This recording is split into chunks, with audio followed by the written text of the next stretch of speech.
Tanging ang negosyanteng si Charlie Atong Ang na lang ang hinahanap sa 18 pinaaresto ng korte kaugnay ng kaso ng mga nawawalang sabongero. Walang record ang Bureau of Immigration na lumabas ng bansa si Ang. Pero wala siya sa mga bahay at ari-ariang pinuntahan ng mga pulis para isilbi ang warrant of arrest. May report si John Consulta. 10 minutes. Kung ayaw nila tayong pagbuksan, i-implement natin yung warrant of arrest. Pati sila aarestuin namin. Kasama ilang tauhan ng CIDG at barangay, pinasok ang bahay ng negosyanteng si Charlie Atong Ang sa Pasig City para isilbi ang warrant of arrest kaugnay ng kaso ng missing sabongeros. Nang walang nagbukas, kumuha na ng hagdan para silipin ang nasa loob hanggang sa lumabas na ang isang abogado. Meron naman tayong body-worn camera, meron pa tayong alternative recording devices. I will assure you, nothing will happen. I just want to make sure na everything is in order. Nang malibot ang bahay, hindi nakita si Ang. Wala rin napansing pwede niyang nabasan o pagtaguan. Sinuyod din ang umunoy farm ni Ang sa Lipa, Batangas. So meron kaming warrant of arrest dito ng issue ng Branch 26 ng Santa Cruz, Laguna para sa kay Charlie Chu Hai Ang alias Atong Ang. Wala rin doon si Ang. Siguro pwede nilang gamitin o i-consider na option ay ang pagsuko sa NBI o kaya pwede rin namang gawin sa Philippine National Police. Sinuyod ang mga bahay at ari-arian ni Ang kasunod ng inilabas na arrest warrant ng Branch 26 ng Santa Cruz, Laguna Regional Trial Court para sa kasong kidnapping with homicide at 3 kasong kidnapping and serious illegal detention. Kaugnay na pagkawala ng 19 na sabongero na huling nakita nagsabong sa arena pagmamay-ari ni Ang sa bayan ng Santa Cruz. Walang bail o piyansa ang mga kaso. May arrest warrant din laban sa 17 iba pang akusado sa kasong kidnapping with homicide. 5 naman ang kapwa-akusado ni Ang sa 3 magkakahiwalay na kasong kidnapping and serious illegal detention. 10 sa mga pinaaresto ng korte ay mga opisyal ng PNP.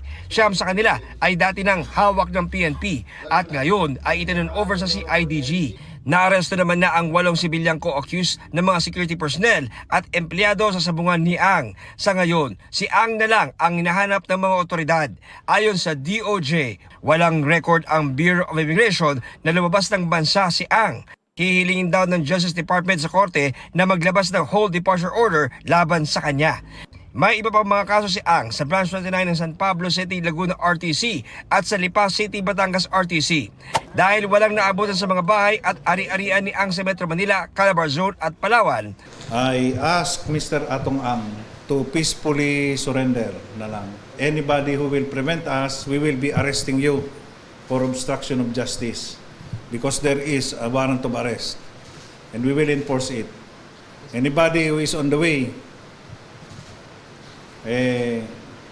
arrestuin po namin. With his resources, I know magtatago at magtatago, but gagawin lahat ng kapulisan para hanapin at iserve itong warrant of arrest laban kay Charlie Atong Ang. Ang utos ng Pangulo kung ano po nasa batas, ipatupad. Kung nandiyan na po ang warrant of arrest, mas pabilisan po ang pagtatrabaho para po mapanagot ang dapat na mapanagot. tinawag ng kampo ni Ang na premature o hilaw ang desisyon ng Santa Cruz, Laguna RTC na mag-issue ng warrant of arrest. Nagbase raw ang korte sa hindi kompleto at one-sided na impormasyong ibinigay ng DOJ nang di nila tinitingnan ang counter affidavits at ebidensya ng mga respondent. Labag-an nila ito sa konstitusyon at karapatan ni Ang. Gagawin daw nila ang lahat ng legal na hakbang para harangin ang arrest warrant. Para naman sa ilang kaanak ng mga nawawalang sabongero, masaya kami pero there's no reason to celebrate yet kasi as of today, hindi pa naman nakukuha natin si Atong Ang. Sumuko na po kayo. Sumuko na kayo kasi sinabi nyo naman na wala kayong kasalanan. Dito nyo patunayan kung talagang wala kayong kasalanan. John Consulta, nagbabalita para sa GMA Integrated News.